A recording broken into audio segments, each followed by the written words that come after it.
Convertirte en el rey de Inglaterra no empieza como esperabas. Estás de rodillas en un salón de palacio, una espada roza tu hombro derecho, luego el izquierdo, y el maestro de ceremonias pronuncia tu nombre. Todo parece señalar que acabas de entrar a la nobleza, pero hay un detalle que rompe la ilusión. Te van a llamar Sir o Dame, sí, aunque no te acabas de convertir en noble, ni tu hijo heredará nada de esto. Justo aquí es donde la caballería moderna juega con la expectativa. En la Edad Media, un caballero era otra cosa. Era un guerrero con armadura, montado en un caballo que costaba más que la casa de un campesino, entrenado para la guerra y atado por juramento a su señor. Vivía para combatir y para proteger los dominios del rey. Participaba en torneos que eran tan espectaculares como entrenamiento, y su prestigio dependía de su valor, de su habilidad con la lanza y de su lealtad. Con el paso de los siglos, el título de caballero dejó de estar ligado a la batalla y pasó a ser un reconocimiento civil. En el Reino Unido, esa metamorfosis llega hasta el presente. Hoy te nombran caballero por hazañas en la música, la ciencia, las letras, el deporte o el trabajo benéfico. Por eso Sir David Attenborough, entre otros, comparte estantería con antiguos guerreros que jamás habrían imaginado que un día el valor también sería sostener una cámara, una guitarra o un libreto. Ese Sir o Dame tiene matices. Si eres nombrado Knight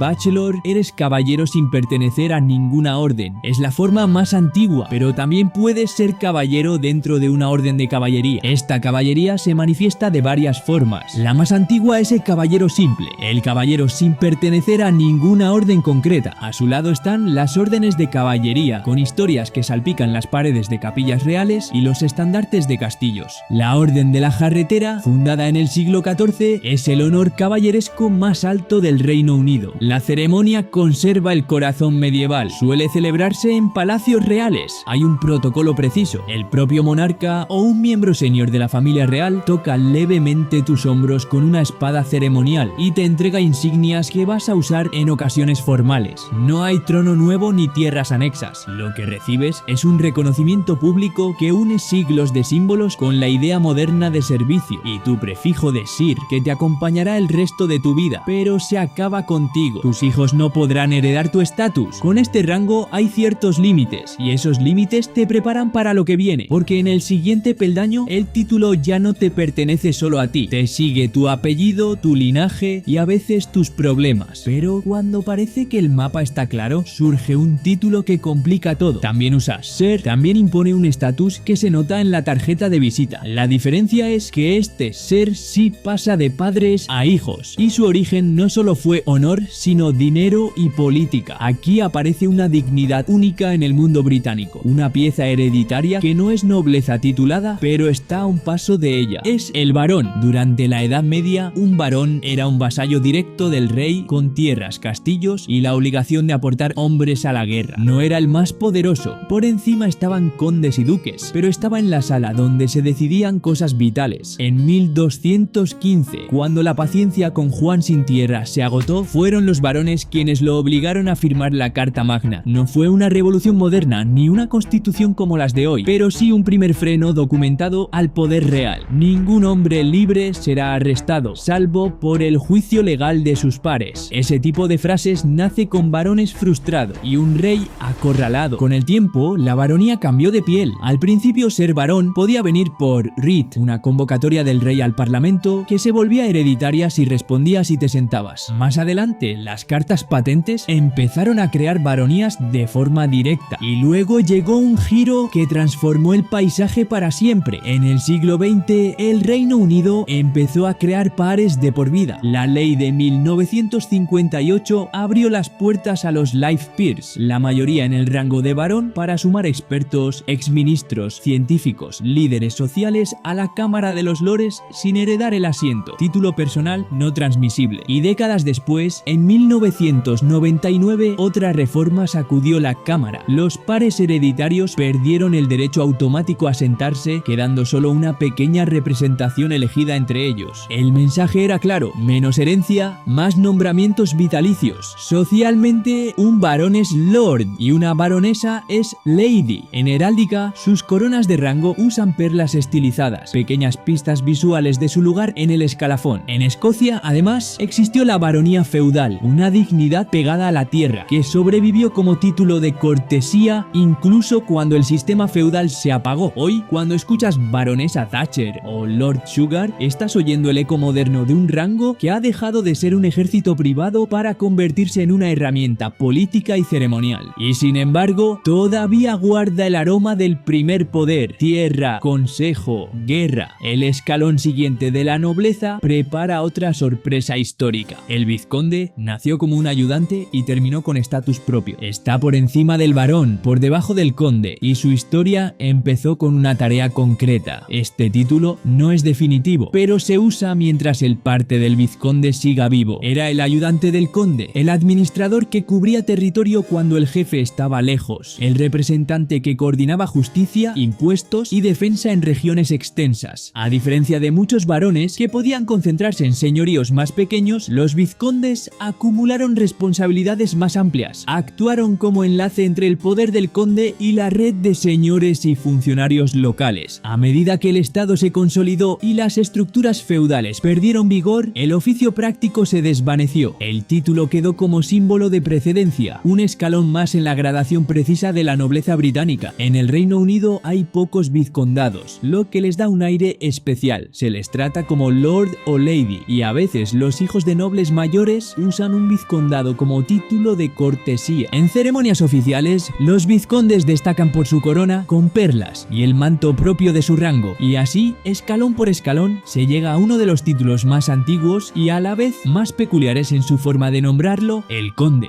Abres un manuscrito anglosajón y te encuentras un término extraño. No dice conde, dice earl. Antes de la conquista normanda, los gobernantes anglosajones ya usaban esa palabra de raíz germánica para designar a quienes gobernaban condados enteros, recaudaban tributos, administraban justicia y comandaban tropas en nombre del rey. Cuando llegaron los normandos, cambiaron estructuras, lenguas y castillos, pero el prestigio de esos cargos no se evaporó. El condado se mantuvo como un premio de lealtad y de servicio, una recompensa que los monarcas otorgaban a quienes sostenían su causa en las campañas decisivas. Con el paso de los siglos, el earl se asentó como par de alto rango, superior al vizconde e inferior al marqués. En ceremonias, los condes visten manto con ribetes de armiño y llevan un coronel en el que alternan hojas y perlas, una forma codificada de decir: este es mi rango. Muchas familias titulares de condados conservan vínculos históricos con los lugares que dan nombre a su título. Quizás ya no administren justicia allí ni recluten milicias, pero mantienen fundaciones, patronazgos y residencias que cuentan historias de siglos. El tratamiento social mantiene la fórmula tradicional: un conde es un lord y su esposa una condesa. Y si el conde se ocupaba del corazón del territorio, el rango que viene a continuación nació mirando a los bordes, a las fronteras llenas de tensión: el marqués. Imagina una fortaleza en una marcha, una tierra de frontera expuesta a incursiones desde Escocia o Gales. Las alarmas suenan con frecuencia, las treguas duran lo que tarda en llegar la próxima patrulla, y solo quien tenga autoridad militar y recursos extraordinarios puede mantener la paz.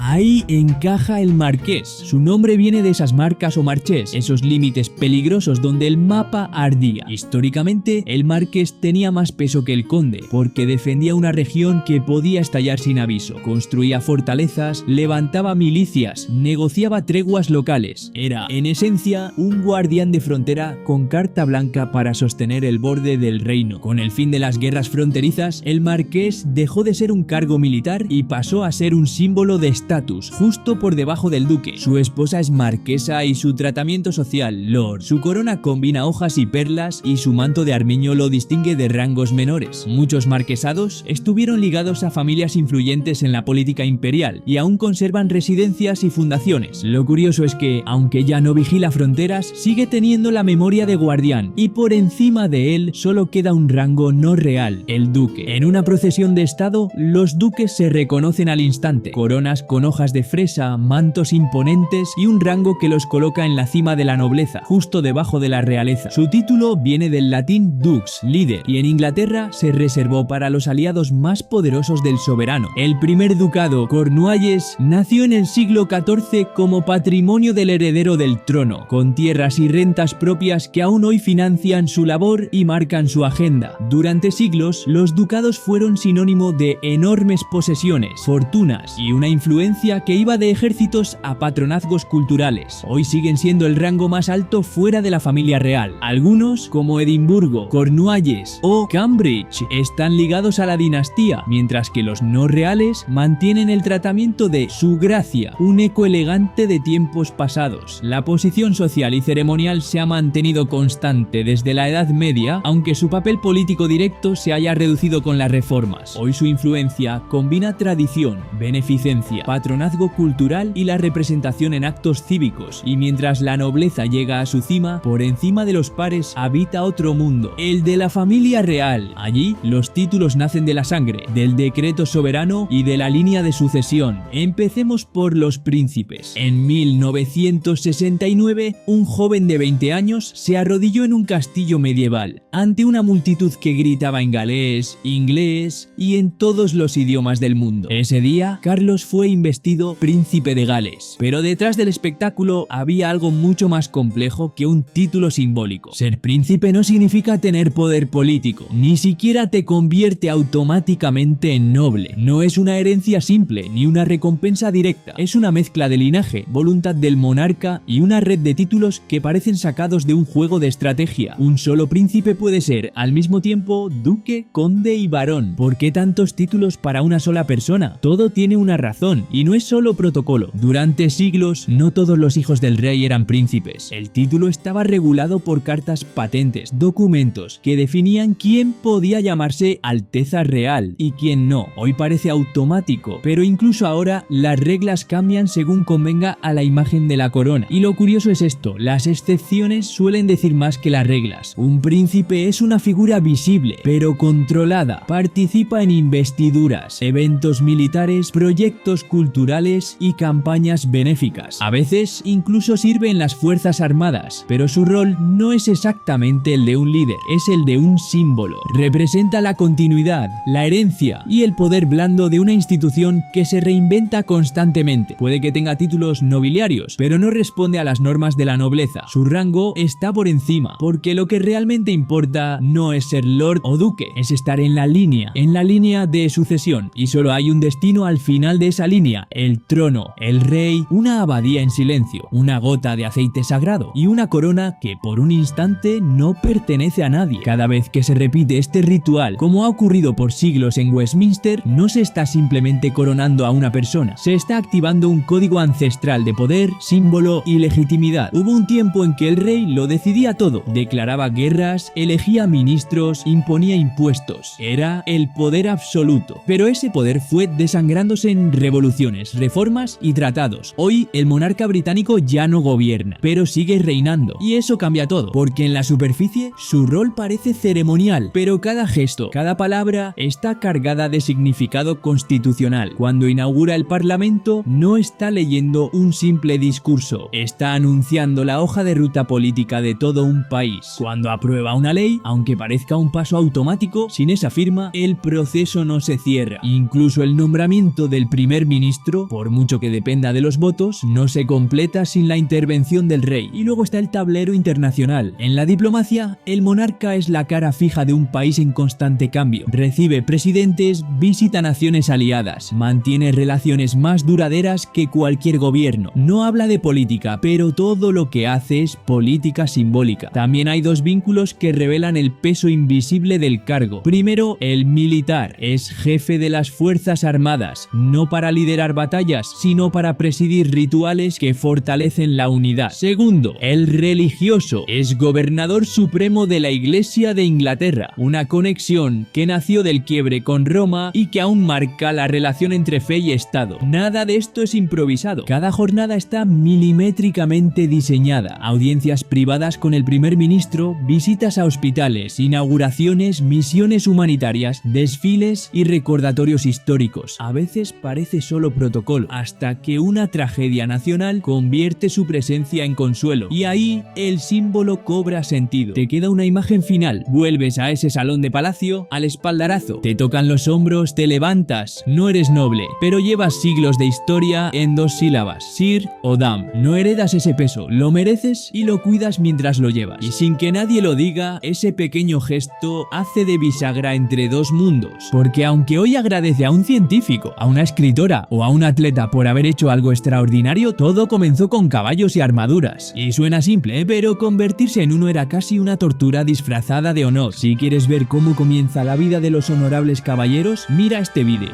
No olvidéis apoyar este tipo de contenido suscribiéndoos y viendo este otro vídeo muy curioso que os encantará.